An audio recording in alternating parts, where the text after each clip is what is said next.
Daniel, no capítulo 6, livro do profeta Daniel, capítulo 6, e nós vamos pensar um pouco acerca da fidelidade do Senhor quando nós somos postos à prova.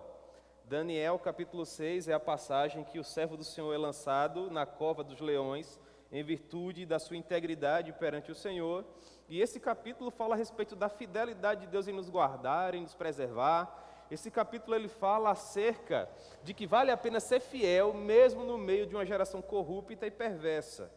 Nós estamos numa breve série com base no livro desse profeta. Essa, se Deus permitir, será a nossa última reflexão com base nessa pequena série de exposições.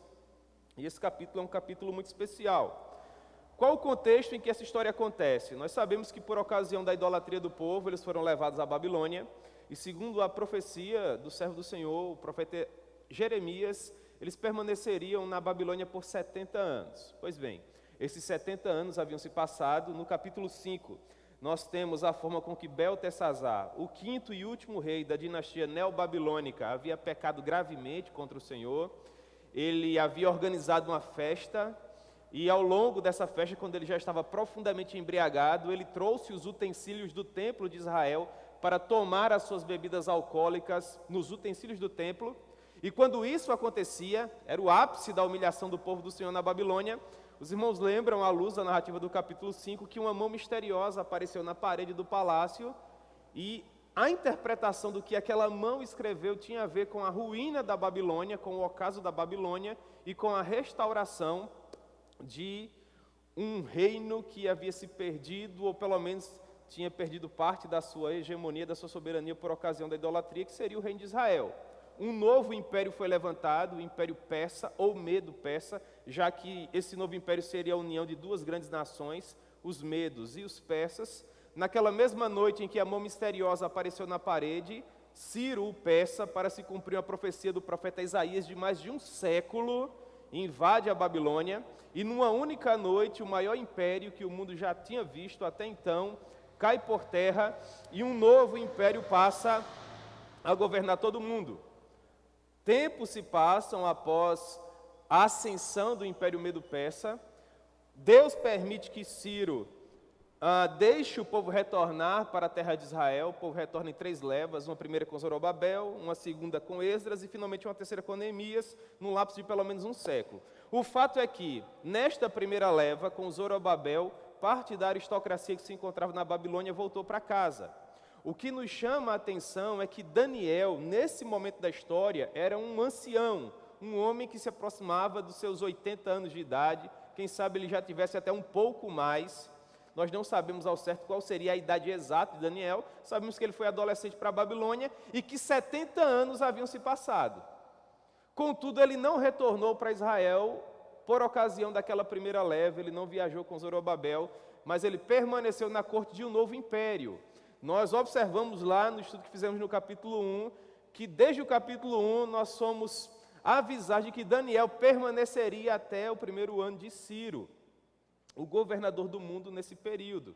E agora no capítulo 6 nós temos que este homem governava o mundo, ele havia dividido todo o mundo em 120 satrápias, 120 governadorias, e sobre esses 120 presidentes, por assim dizer, ele havia constituído 3 grandes oficiais, 3 grandes governadores, que dividiriam a terça parte do mundo, cada um deles. Daniel seria um desses governadores, mas ele sobrepujava os outros 2, ele se sobressaía sobre os outros 2, de modo que Ciro já pensava em torná-lo o grande governador do mundo. Ciro seria o imperador, Daniel seria o governador, a segunda pessoa no império.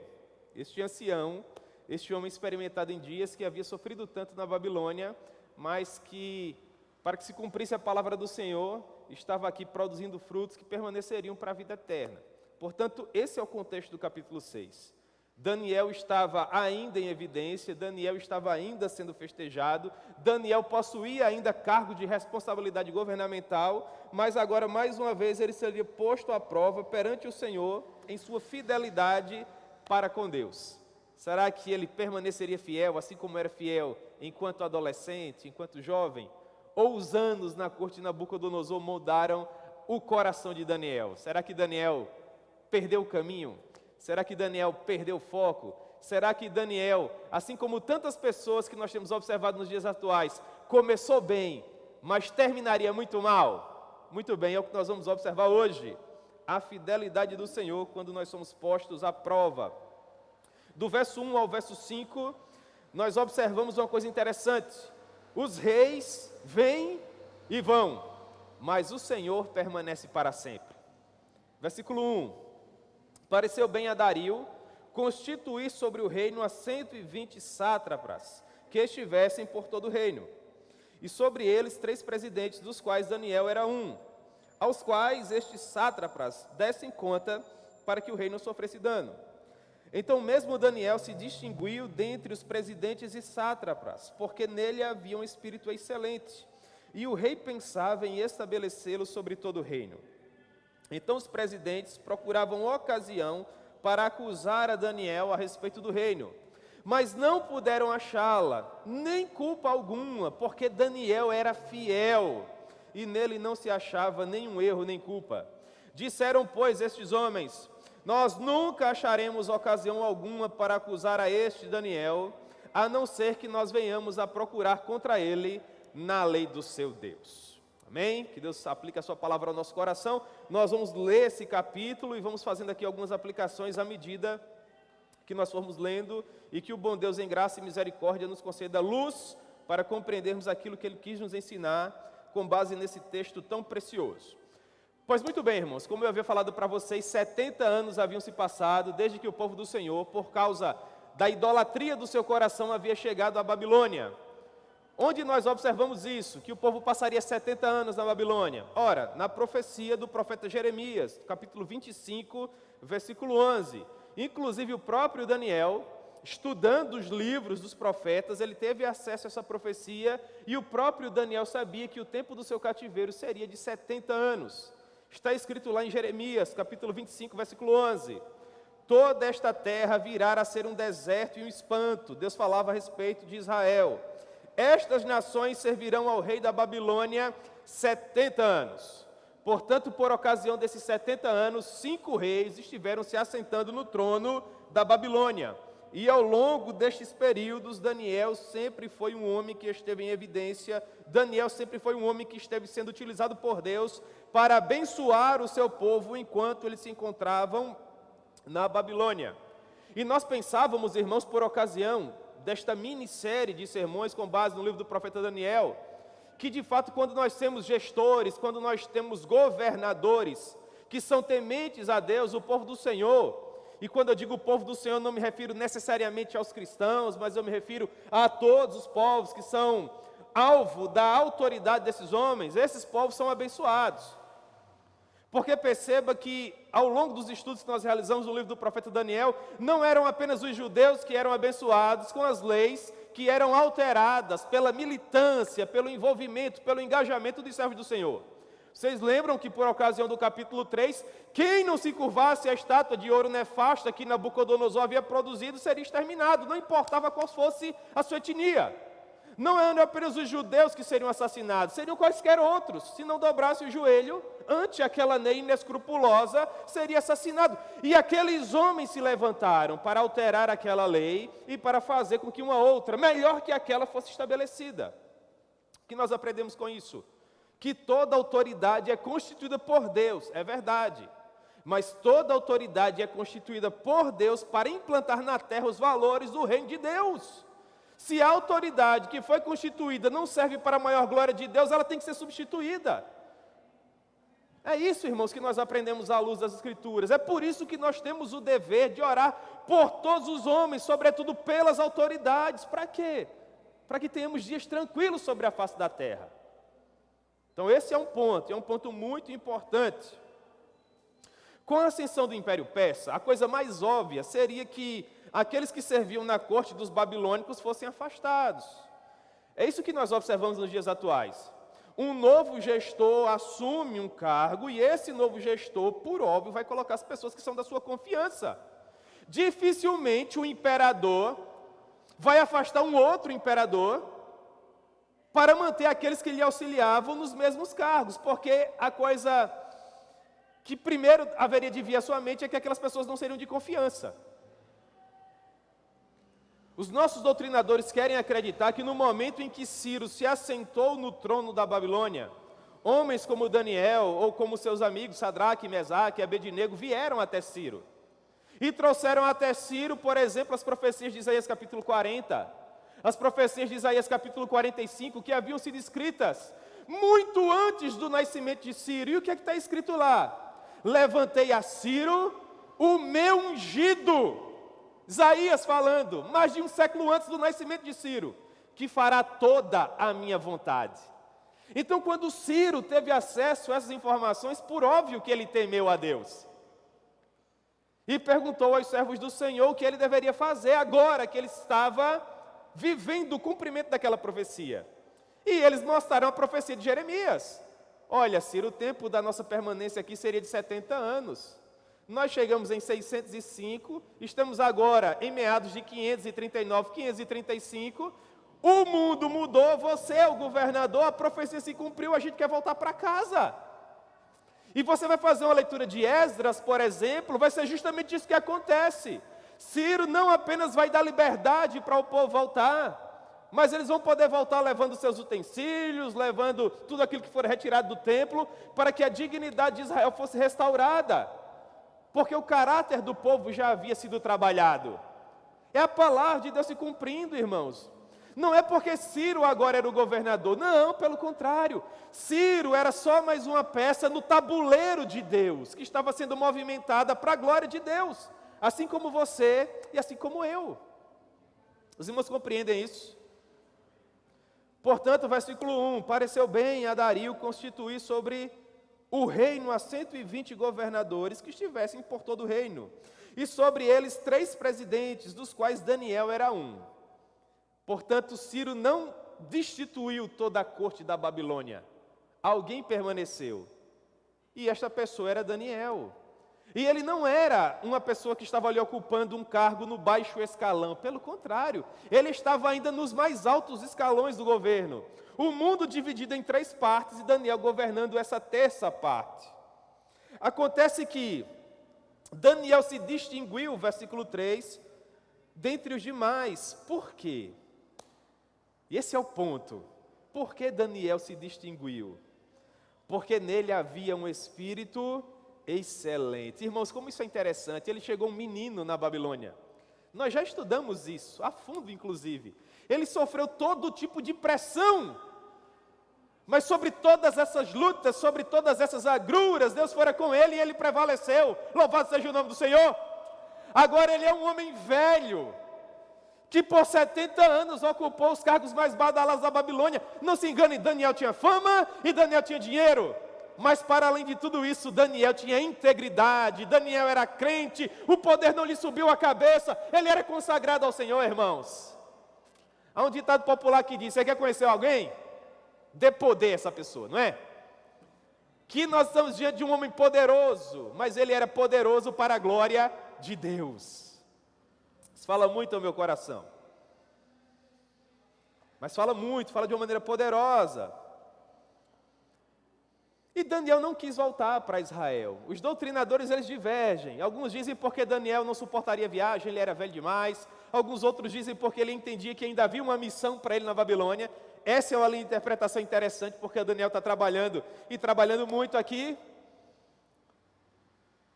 E alguns outros dizem que Daniel era como que o David Livingstone. O David Livingstone é aquele missionário inglês que serviu na África e que era tão apaixonado pela África que quando ele morreu na África, os africanos retiraram o coração dele e enterraram embaixo de um carvalho na África, porque diziam que o coração dele pertencia à África e o corpo dele foi mandado de volta para a Inglaterra.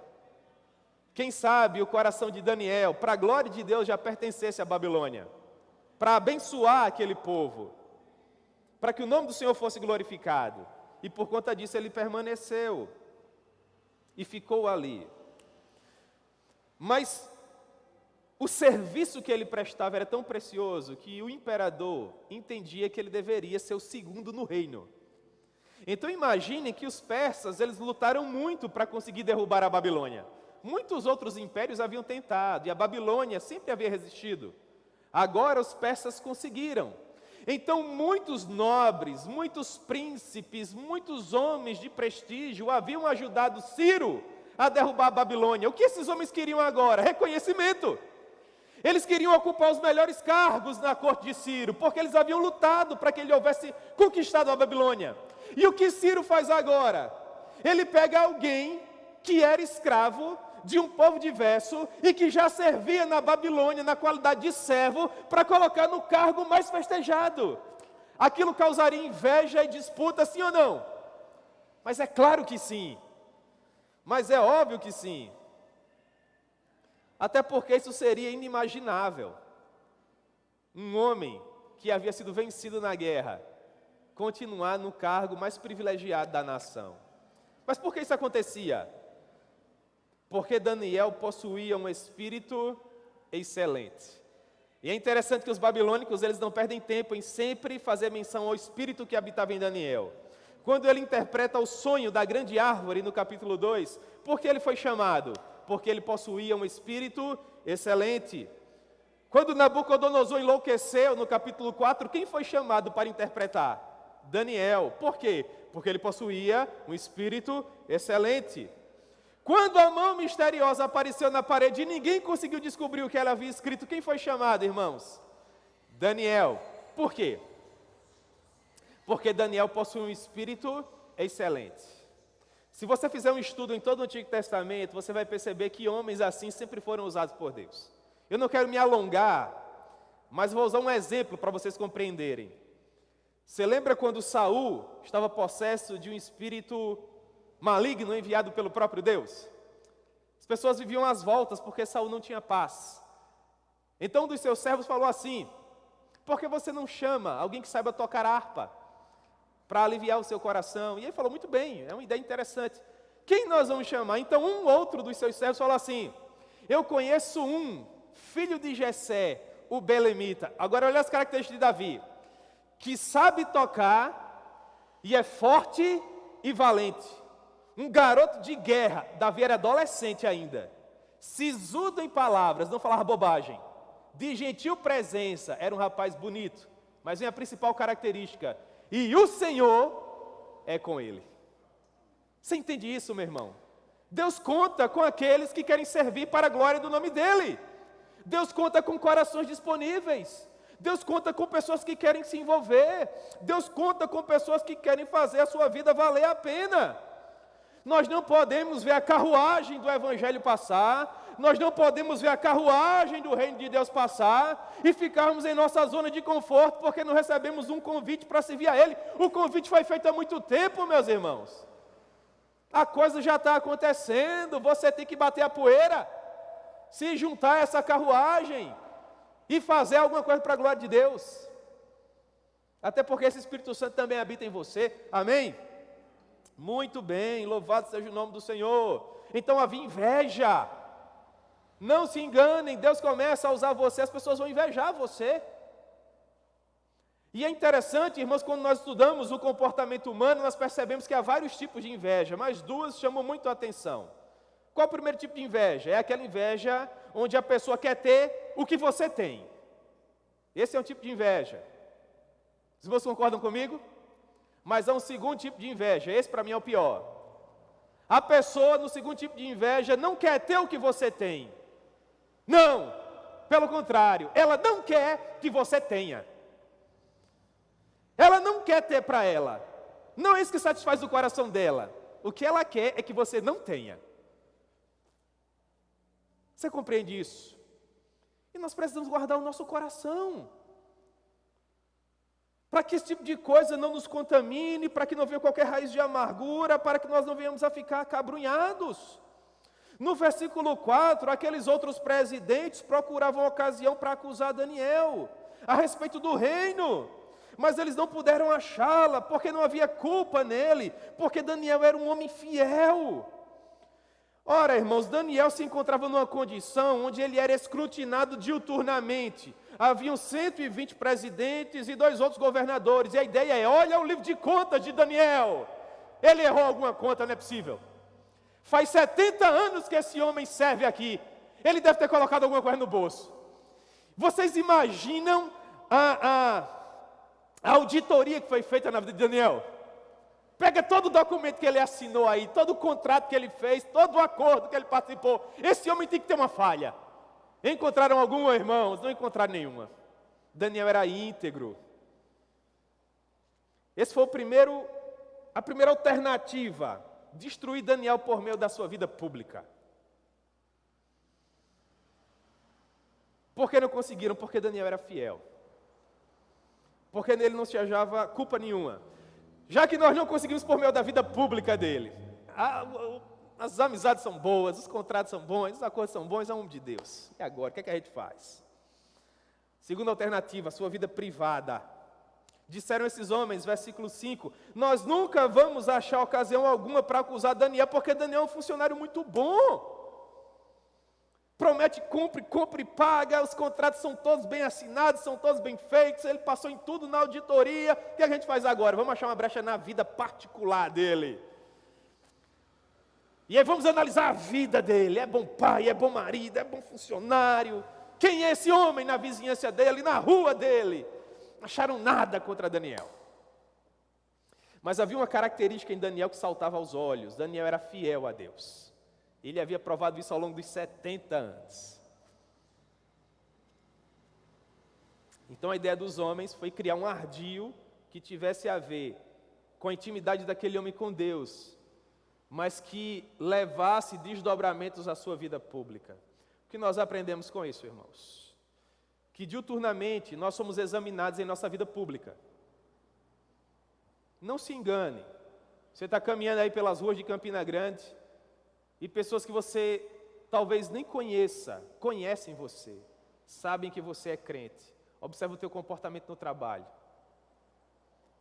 Fazer uma análise acerca da sua pessoa. Mas também é verdade dizer que dentro da sua intimidade há pessoas que observam você.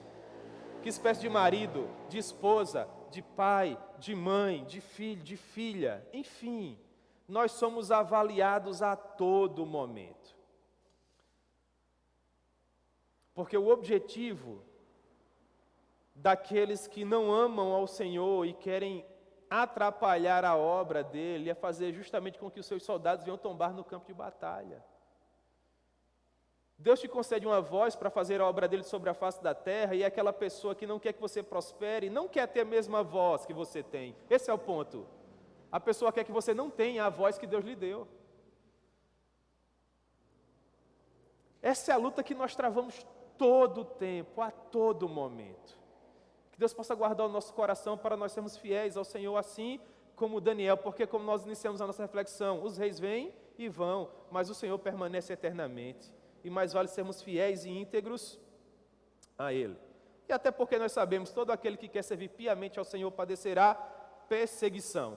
Então, nesse momento, eles traçam um novo plano para tentar destruir a vida do servo do Senhor. Versículo 6, vamos lá.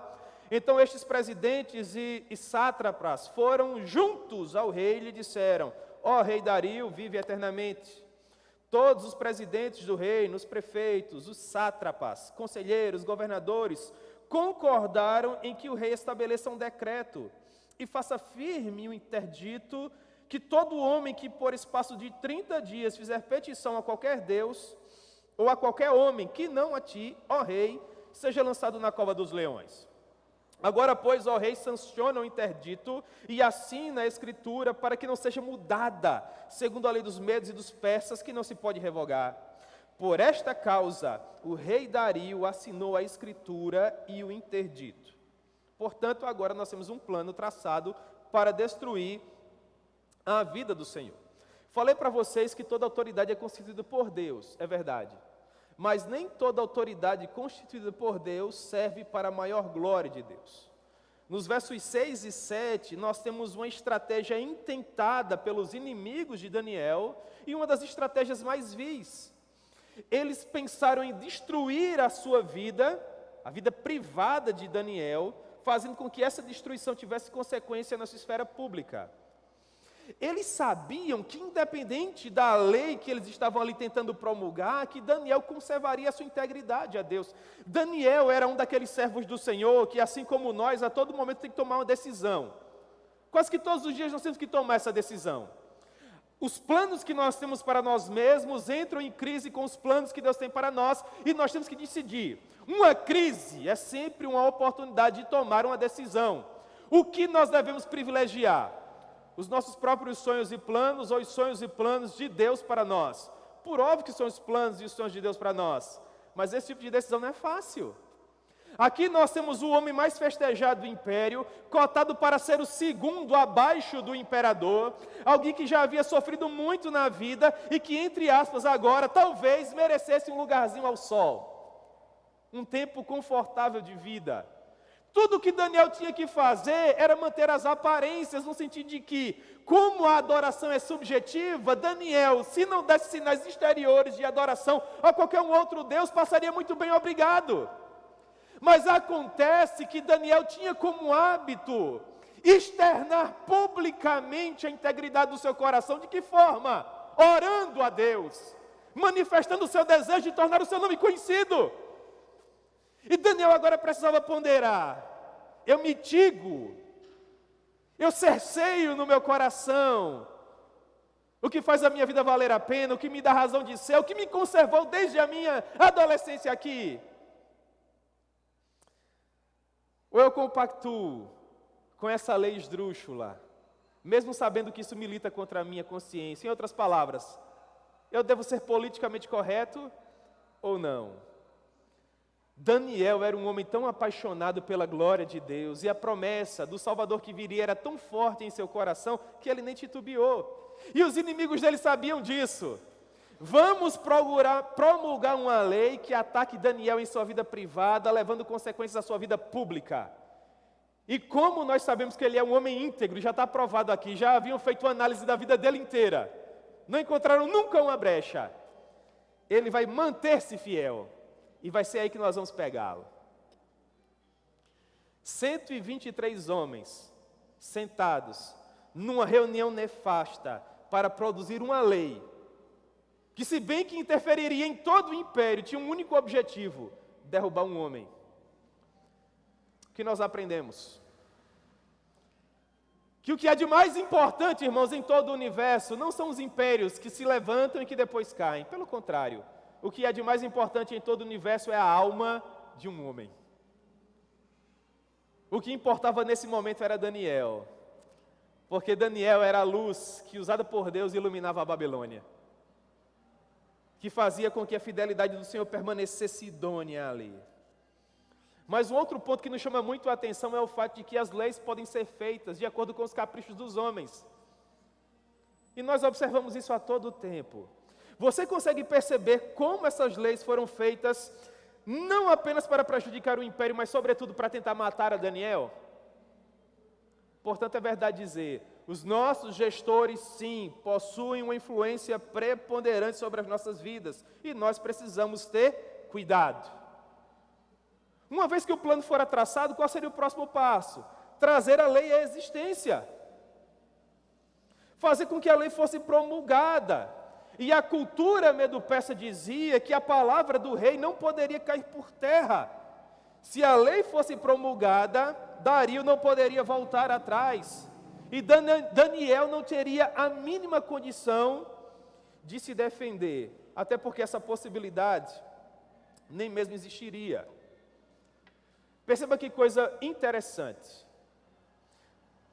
Quando nós estamos falando de fidelidade na obra de Deus, neste momento em que os inimigos se levantam para tentar nos derrubar, nós precisamos ter sempre em mente que nessa luta não há misericórdia. Se você der uma brecha, se você fizer uma concessão, se você fizer 1 milímetro sequer, os inimigos não vão se contentar em derrubar você. Eles também vão jogar o seu nome na lama. Eles também vão destruir a sua família. E vão fazer todo o possível para acabar com você de uma vez por todas. Quando Davi pecou, e o profeta Gade foi até ele, foram colocadas perante Davi 3 possibilidades. E dentre essas 3 possibilidades, apenas em uma, Davi estaria nas mãos de Deus. Mesmo sendo a possibilidade mais terrível, na minha opinião. E é justamente essa possibilidade que Davi escolhe. Você lembra por quê? Davi diz assim: caia eu nas mãos de Deus, porque o homem não tem misericórdia.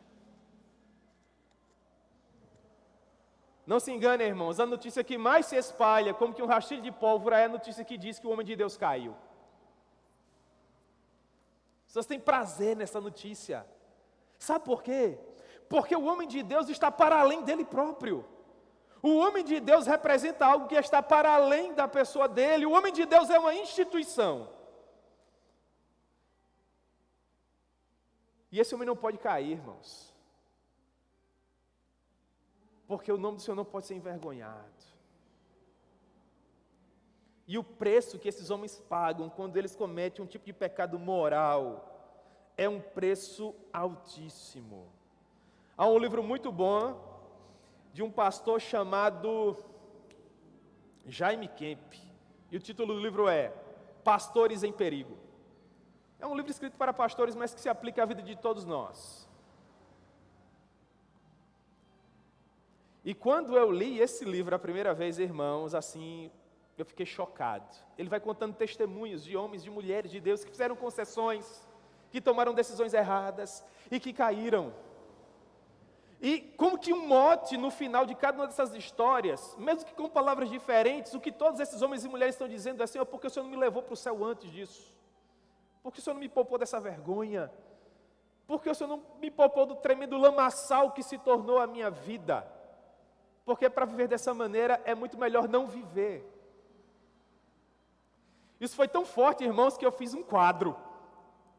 Eu fiz um quadro, emoldurei e coloquei na parede que fica assim em frente à minha mesa, onde eu costumo estudar. Sabe?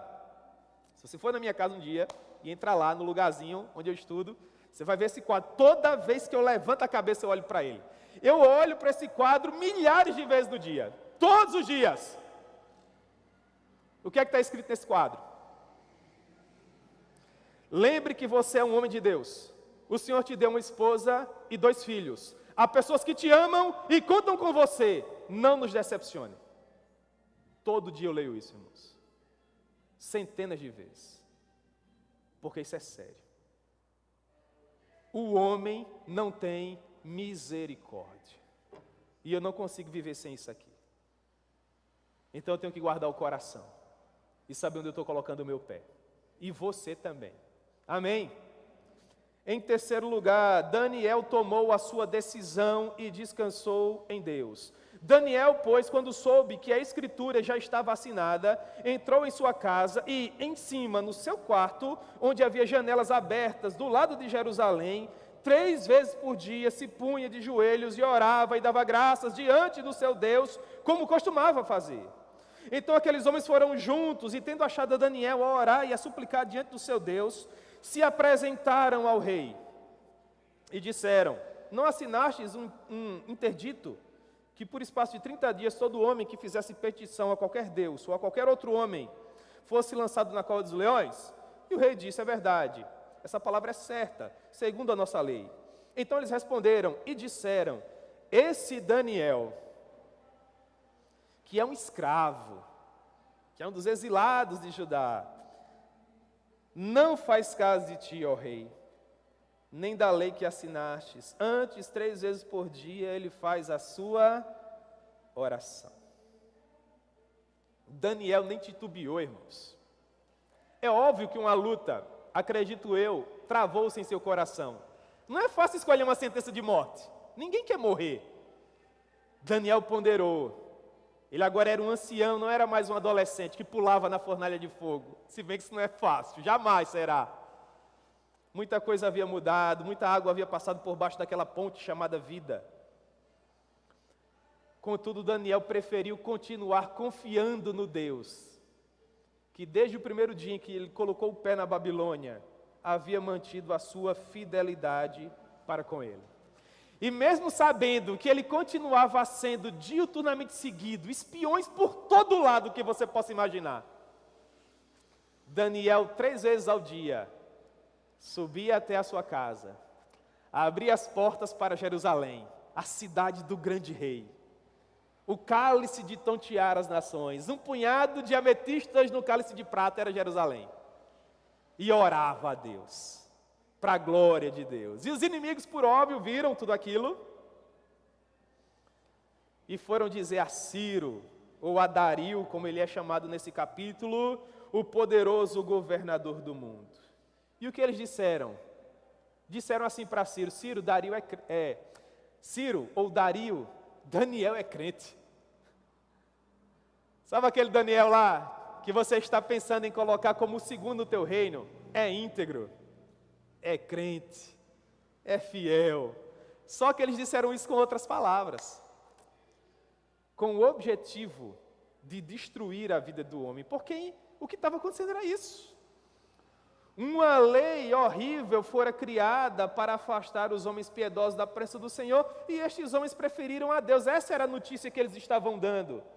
Só que nós usamos as palavras que nós queremos, irmãos, para externar as realidades que nós queremos. É por isso que nós não devemos estar preocupados com reputação. Por quê? Porque reputação é o que as pessoas pensam e falam de você. Isso não é importante. O que importa é caráter, porque caráter é o que você é. Reputação é a sua fotografia, mas caráter é a sua face. Reputação é aquilo que torna você conhecido ou desconhecido, mas caráter é aquilo que torna você ser humano. Reputação será aquilo que as pessoas dirão de você no dia do seu funeral, mas caráter é o que Deus dirá de você quando as portas do céu se abrirem. Há uma diferença muito grande e nós temos que preferir caráter. Daniel preferiu caráter e esses homens aqui não. Charles Spurgeon tinha 2 filhos. Um deles servia no ministério, mas havia a possibilidade dele receber um cargo de gestão no governo da Inglaterra. E Spurgeon falou assim para ele: meu filho, se Deus te chamou para ser um missionário, eu ficaria muito triste em te ver reduzido a um rei. Caráter, chamado, convicção. Não se enganem, irmãos, o reino dos céus é um reino de consciência. Ou ele é um reino de consciência, ou ele não é nada. E Daniel sabia disso. A lei não se podia revogar. Daniel havia caído no ardil dos seus inimigos, entre aspas, não é? E agora ele deveria ser condenado. Segundo os romanos gostavam de dizer, alia jacta est, né? A sorte foi lançada. O que é que vai acontecer agora com Daniel? Vamos lá, versículo 14. Tendo o rei ouvido estas coisas, ficou muito penalizado e determinou consigo mesmo no seu coração livrar Daniel. E até o pôr do sol ele se empenhou por salvá-lo. Então aqueles homens foram juntos ao rei e lhe disseram: sabe, ó rei, que a lei dos medos e dos persas, que nenhum interdito ou decreto que o rei sancione se pode mudar. Então o rei ordenou que trouxessem a Daniel e o lançassem na cova dos leões, e disse o rei a Daniel: o teu Deus, a quem tu continuamente serves, que te livre. Foi trazida uma pedra e posta sobre a boca da cova, selou ao rei com seu próprio anel e com um dos seus grandes. Um monte de assinatura, né, irmãos? Para que nada se mudasse a respeito de Daniel. Então o rei se dirigiu para o seu palácio, passou a noite em jejum, e não deixou trazer à sua presença instrumentos de música, e fugiu dele o sono. Pela manhã, ao romper do dia, madrugada ainda, não é? Levantou-se o rei e foi com pressa à cova dos leões, e chegando-se ele à cova, chamou por Daniel. A voz do rei era triste, e ele falou assim: Daniel, servo do Deus vivo, dar-se-ia o caso que o teu Deus, a quem tu continuamente serves, tenha podido te livrar dos leões? Então Daniel falou ao rei e disse: ó rei, vive eternamente. Que coisa bonita.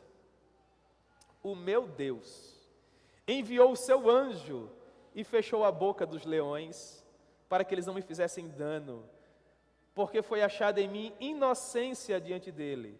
E também contra ti, ó rei, eu nunca cometi delito algum.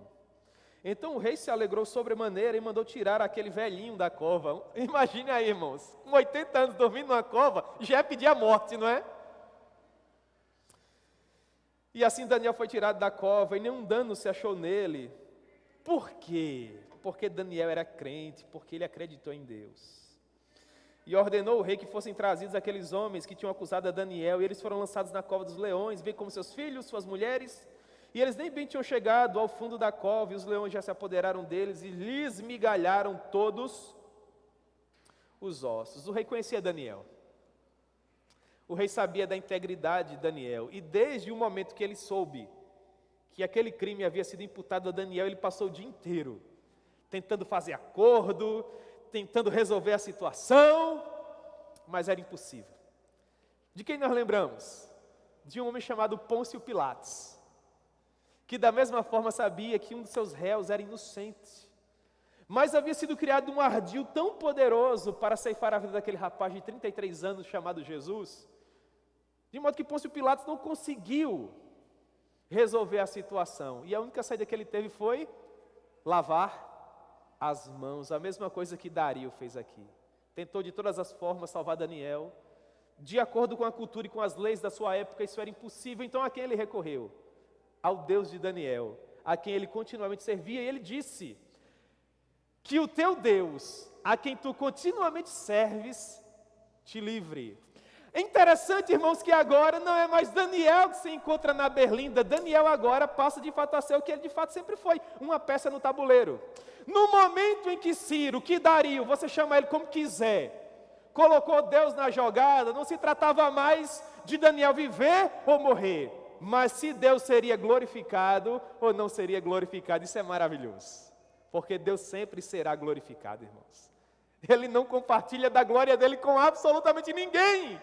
A pergunta que não queria calar é: vale a pena ser fiel? Vale a pena ser íntegro? Vale a pena ser crente? Deus tem poder para livrar? Quem é mais poderoso? O imperador humano? Ou aquele que criou as Pleiades e as nebulosas no espaço sideral? Amarra o velhinho aí. Vamos jogar ele na cova. E jogaram o homem na cova, colocaram a pedra sobre a boca da cova. O imperador assinou, os outros 2 governadores assinaram, os 120 sátrapas assinaram, e humanamente falando, o que eles estavam colocando na boca daquela cova é o seguinte: está consumado. Não há mais saída, não há mais solução, porque a última palavra do rei foi dada: morte a Daniel. Não sabiam eles que a última palavra sobre as nossas vidas não é dada na terra, irmãos? A última palavra sobre as nossas vidas é dada onde? No céu. Eles intentaram tudo aquilo, mas aquele não era o projeto de Deus. E o rei não teve paz para dormir, o rei não teve paz para ver as dançarinas e a banda de música tocar, mas pelo contrário, ele esperou os primeiros raios solares surgirem, porque aquilo seria um novo dia. Se Daniel tivesse sobrevivido, ele não seria digno daquela pena capital, e dessa maneira ele seria posto em liberdade.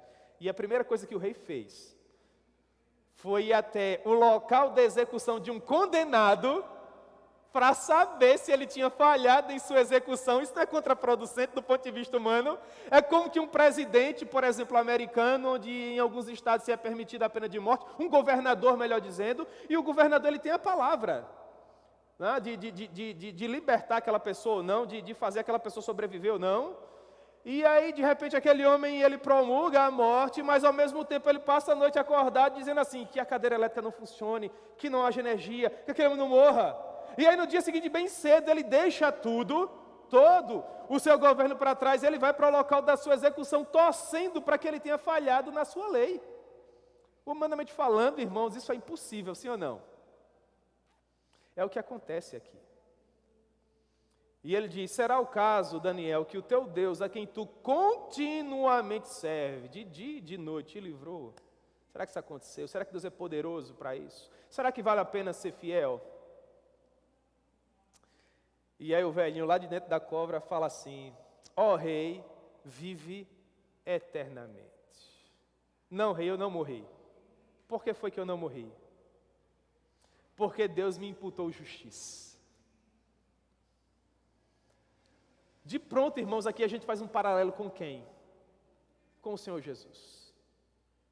Nós também estávamos sentenciados à morte. Nós também deveríamos morrer, para que a justiça de Deus fosse satisfeita. Mas por que nós estamos vivos aqui e vamos viver por toda a eternidade? Porque nos foi imputada justiça.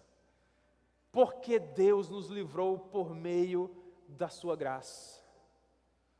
A ordem natural das coisas seria que os leões se alimentassem de Daniel, porque leão come carne. É isso que deve acontecer. Esse é o salário do leão. Essa é a ordem natural das coisas. Assim como o salário do pecado é o quê? A morte. Mas Deus intervém. Ele fecha a boca dos leões, para que eles não se alimentassem de Daniel. E o que é isso, irmãos? Isso é um favor imerecido. Por quê? Porque por mais que Daniel sempre buscasse no seu coração a perfeição, Daniel era perfeito? Não. Então, se Daniel de fato tivesse morrido, apenas coisas óbvias teriam acontecido. Quando isso não acontece, Deus ele faz por nós, ou por Daniel, ou por quem quer que seja, quando ele quer fazer aquilo que essas pessoas não merecem. Isso é o quê? Graça. É um favor imerecido. E Daniel diz: Deus encontrou em mim inocência. Deus me imputou a sua justiça para que dano algum ocorresse comigo. Porque eu nunca pequei contra Deus, nesse sentido aqui, e tampouco contra ti. Sou inocente. Mas para que se impute justiça, não tem que se haver substituição? Nós estamos vivos, mas alguém precisou morrer. Um símbolo, uma aplicação semelhante acontece aqui. Daniel foi livre da boca dos leões, mas o que aconteceu com os inimigos? As pessoas costumam dizer o seguinte: não tem almoço de graça. Às vezes nós temos uma ideia equivocada do que é graça, irmãos.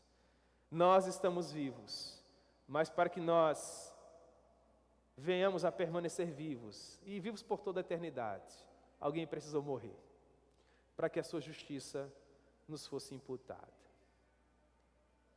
Louvado seja o nome do Senhor por sua fidelidade. Daniel, o servo do Deus vivo, alcançou mercê por parte do Senhor e transformou realidades, como sempre aconteceu. Essa foi a minha ambição em pensar os textos de Daniel para compartilhar com vocês ao longo desse tempo de decisões que nós temos pela frente. Olhe para o versículo 25 e a gente vai acabar agora. Então o rei Dario escreveu aos povos, nações e homens de todas as línguas que habitam em toda a terra: paz seja multiplicada. Faça um decreto, pelo qual em todo o domínio do meu reino, os homens tremam e temam perante o Deus de Daniel, porque Ele é o Deus vivo que permanece para sempre. O seu reino não será destruído e o seu domínio não terá fim. Ele livra e salva e faz sinais maravilhosos no céu e na terra. Foi Ele quem livrou a Daniel do poder dos leões. Por que Deus livrou a Daniel? Porque Deus é gracioso. E por que Deus não livrou os inimigos de Daniel? Porque aprove a Deus não livrá-los. É simples assim, irmãos. A salvação pertence a Deus. Daniel sabia disso. E por isso que ele preferiu permanecer íntegro perante Deus. Integridade, irmãos. Integridade. É o que conta aqui. Daniel, pois, prosperou no reinado de Dario e no reinado de Ciro, o persa. Por quê? Porque ele era um homem temente a Deus. Daniel não permaneceu porque ele era jovem, uma vez que agora ele era velho. Daniel não permaneceu porque ele era festejado, porque a fama que ele tinha era completamente diferente da fama que as pessoas procuravam naquela época. Daniel não permaneceu porque ele tinha dinheiro, porque homens muito mais poderosos do que ele já viviam nesse momento aqui. Por que, pois, ele permaneceu? Porque ele tinha um coração íntegro perante o Senhor. Muitas pessoas pensam que vão estar no céu porque são bonitinhas, ou porque são populares, ou porque são festejadas, ou porque possuem recursos. Não sabem essas pessoas que para Deus nada disso conta. O que conta para Deus é um relacionamento vívido com Ele por meio do sacrifício do seu Filho. Vai ter muita gente bonitinha, popular, festejada e profundamente abastada, queimando pelos séculos dos séculos, porque se confiaram nesse tipo de coisa. Deus não precisa de ninguém mais bonito do que Ele no céu, nem mais festejado do que Ele no céu, nem mais poderoso do que Ele no céu. Deus só precisa de adoradores. Pessoas que engulam seu próprio orgulho, coloquem a sua boca no pó e reconheçam que apenas Ele é Deus, não importando as circunstâncias. Para essas pessoas, haverá muito espaço no céu. Amém, irmãos?